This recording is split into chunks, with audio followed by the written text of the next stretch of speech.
இன்னைக்கு நான் இங்க வந்து வடசென்னை பகுதிக்கு வந்து உங்களை எல்லாம் சந்திச்சு நம்முடைய வெற்றி வேட்பாளர் திரு கலாநிதி வீராசாமி அவர்களுக்கு உதயசூரியன் சின்னத்துல வாக்கு கேட்கறதுக்காக நான் வந்தேன். ஆனா இங்க வந்த பிறகுதான் தெரியுது, என்னை விட மிக ஆர்வமாக அவரை உதயசூரியன் சின்னத்துல வாக்களிச்சு நீங்க நாடாளுமன்றத்துக்கு அனுப்பி மிகப்பெரிய வெற்றியை கொடுக்க போறீங்கன்னு உங்களுடைய வரவேற்பையும் உங்களுடைய எழுச்சியையும் உங்களுடைய ஆர்வத்தையும் பார்க்கும்போது தெரியுது. கரெக்டா? நான் சொல்றது உண்மையா? நிச்சயமா செஞ்சிருவீங்களா? எந்த சின்னம்? சத்தமா சொல்லுங்க, எந்த சின்னம்?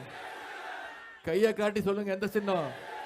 உதயசூரியன் சின்னத்துல ஏப்ரல் 19ஆம் தேதி வாக்குச்சாவடிக்கு போனீங்கன்னா உங்க கண்ணுக்கு ரெண்டு தான் தெரியணும். ஒன்னு நம்முடைய வெற்றி வேட்பாளர் திரு கலாநிதி வீராசாமியோட பேர் தெரியணும். அதற்கு பக்கத்துல நம்முடைய வெற்றி சின்னம் உதயசூரியன் சின்னம் தெரியணும். அந்த சின்னத்துக்கு பக்கத்துல ஒரு சின்ன பட்டன் இருக்கும், ஒரு நீல கலர் பட்டன் இருக்கும். அந்த பட்டன்ல நீங்க போடுறீங்களே ஒரு ஓட்டு, அதுதான் மோடிக்கு வைக்கிற வேட்டு. வச்சிருவோமா? நிச்சயம் செய்வீங்களா? சென்ற முறை நம்முடைய கழக வேட்பாளர் திரு கலாநிதி வீராசாமி அவர்களை கிட்டத்தட்ட 4,62,000 வாக்கு வித்தியாசத்தில் நீங்க வெற்றி பெற வச்சீங்க. மிகப்பெரிய வெற்றி. அதற்கு இந்த நேரத்தில் நான் பல முறை நன்றி சொல்லியிருக்கேன். அதற்கு மீண்டும் இந்த மாதிரி நன்றி சொல்றேன். ஆனா வருமா கண்டிப்பா வந்துருமா. 1,16,00,000 பேர் கொடுத்தாச்சுமா. 1,16,00,000 பேர் கொடுத்தாச்சுமா. விரைவில் வந்துருமா. கிட்டத்தட்ட 4,62,000 வாக்கு வித்தியாசத்துல ஜெயிக்க வச்சிருக்கிறீங்க. அதற்கு என்னுடைய நன்றி நான் தெரிவிச்சுக்கிறேன். ஆனா இந்த முறை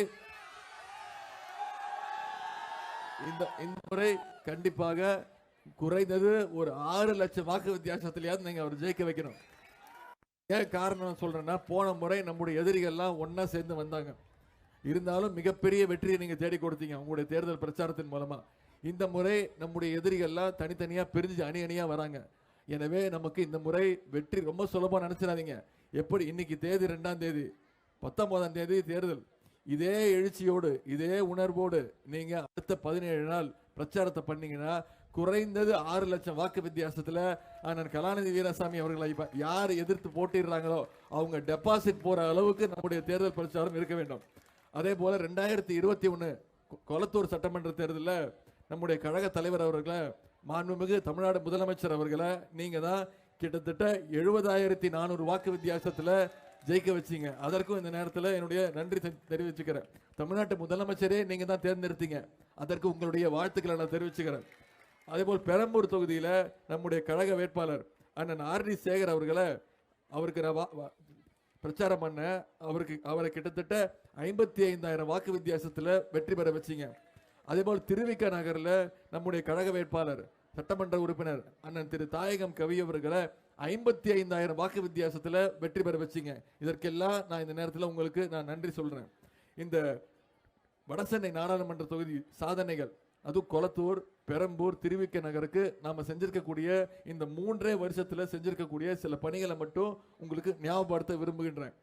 சென்னை வடக்கு பகுதியில் உள்ள உள்கட்டமைப்பு பற்றாக்குறை மற்றும் வளர்ச்சியில் உள்ள இடைவேளைகள் நிவர்த்தி செய்யும் நோக்கமாக ரூபாய் 1000 கோடி மதிப்பீட்டில் வடசென்னை வளர்ச்சி திட்டம் செயல்படுத்தப்பட்டு வருகிறது. ஒரு 10 நாட்களுக்கு முன்புதான் நம்முடைய முதலமைச்சர் அவர்கள் அந்த திட்டத்தை துவங்கி வச்சாங்க. வடசென்னைக்கு மட்டும் வளர்ச்சிக்கு மட்டும் கிட்டத்தட்ட 1000 கோடி ரூபாய் நம்முடைய முதலமைச்சர் அவர்கள் ஒதுக்கி இருக்காங்க. அதேபோல் சென்னை ஐசிஎஃப் மற்றும் கொளத்தூர் பகுதியை இணைக்கும் புதிய மேம்பாலம் ரூபாய் 62 கோடி ரூபாய் மதிப்பீட்டில் கட்டப்பட்டுள்ளது.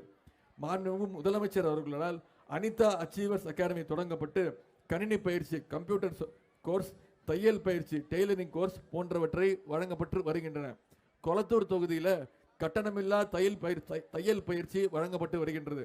கொளத்தூர் தொகுதியில் சிறப்பு கண் சிகிச்சை மையம் மாண்புமிகு முதலமைச்சர் அவர்களால் தொடங்கி வைக்கப்பட்டு சிறப்பாக செயல்பட்டு வருகிறது. கொளத்தூர் தொகுதியில் மாண்புமிகு முதலமைச்சர் அவர்கள் ஏற்பாட்டில் நடத்தப்பட்ட வேலைவாய்ப்பு முகாம்களில் ஆயிரக்கணக்கான இளைஞர்கள் வேலை வாய்ப்பை பெற்றுள்ளார்கள். கொளத்தூர் தொகுதியில் காமராஜ் நகரில் ரூபாய் 3 கோடி மதிப்பீட்டில் நகர்ப்புற ஆரம்ப சுகாதார நிலையம் புதிதாக அமைக்கப்பட்டுள்ளது.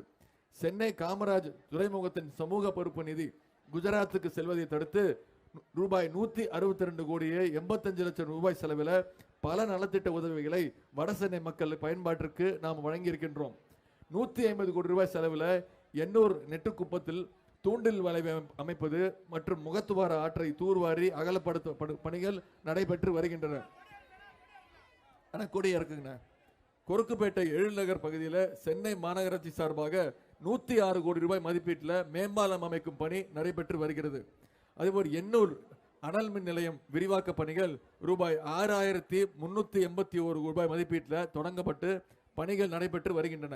மீனவர்களுடைய 50 ஆண்டு கால கோரிக்கையான எண்ணூர் கொசஸ்தலை ஆற்று முகத்துவாரத்தில் ரூபாய் 141 கோடி ரூபாய் செலவில் தூண்டில் வளைவு அமைத்து கொடுக்கப்பட்டுள்ளது. வடசென்னை நாடாளுமன்ற தொகுதிக்கு உட்பட்ட திருவற்றூர் பகுதி, கிராமத்து தெரு மற்றும் விம்கோ நகர் பகுதிகளில் ரயில்வே சுரங்கப்பாதை பணி மேற்கொள்ளப்பட்டு வருகிறது. இந்து, முஸ்லிம், கிறிஸ்துவ மக்களுக்கு இடுகாடு வசதிக்காக தலா 3 ஏக்கர் வீதம் 9 ஏக்கர் இடம் ஒதுக்கீடம் செய்யப்பட்டு சுற்றுச்சுவர் அமைக்கும் பணி கட்டுமான பணிக்கு ரூபாய் 15 கோடி ஒதுக்கப்பட்டுள்ளது. இதெல்லாம் நம்முடைய முதலமைச்சர் அவர்கள் இந்த தொகுதிக்கு செஞ்சிருக்கக்கூடிய சாதனைகள்.